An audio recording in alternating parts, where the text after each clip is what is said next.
The boy who cried wolf. Once upon a time, there was a little boy who looked after sheep. Every day he had to take them up the mountain to graze. Day after day, this shepherding life was dull and boring. One day, the boy suddenly had a mischievous idea. He wanted to trick the villagers down in the valley. So he ran down the mountain and shouted at the top of his lungs, "Wolf, wolf!" The villagers, who were working hard in their fields, heard his cries. Thinking a wolf had really appeared and fearing, for the safety of the boy and the flock, they quickly grabbed hoes, sticks, and other tools, and rushed up the mountain. But when they arrived, panting and out of breath, they found no trace of a wolf, only the boy laughing loudly. He had been lying to them. Although the villagers were angry, they saw that he was just a child. They scolded him a little, and then went back down the mountain to their work. A few days later, the boy felt bored again, and decided to play the same trick. Once more he ran down the mountain yelling, "Wolf! Wolf!" The kind-hearted villagers believed him again, dropped everything, and hurried up the mountain to help. And once more they were fooled. After this, everyone began to think that the shepherd boy was a liar. They no longer trusted what he said. Then one day, as the boy was grazing his sheep as usual, a real wolf suddenly appeared. The wolf bared its teeth and lunged at the flock. Terrified, the boy ran down the mountain, screaming desperately, "Wolf, wolf, help me!" But this time, the villagers all thought he was lying again. Nobody came to help. In the end, many of the boy's sheep were killed by the wolf.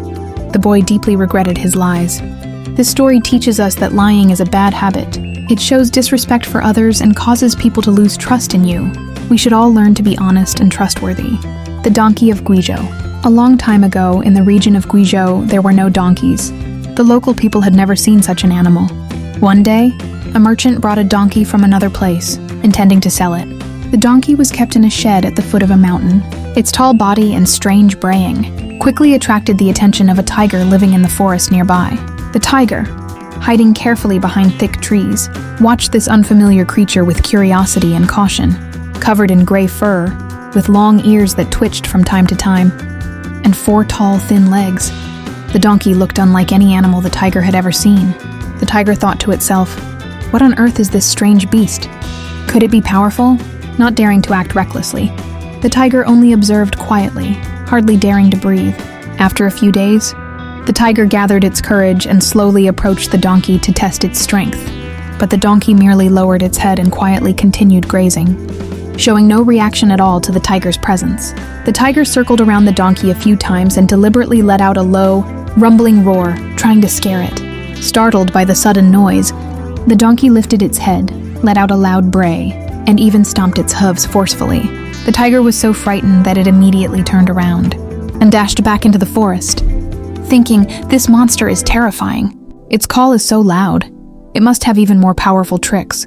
However, curiosity and hunger made the tiger unwilling to give up so easily. Day after day, it continued watching the donkey from a distance, only to notice that the donkey did nothing but eat grass. The donkey occasionally brayed, but did nothing else remarkable. Gradually, the tiger became less afraid and grew bolder. It began to approach the donkey, even deliberately patting it lightly with its claws. Angered, the donkey raised its hind legs and kicked hard at the tiger. Unfortunately, it missed.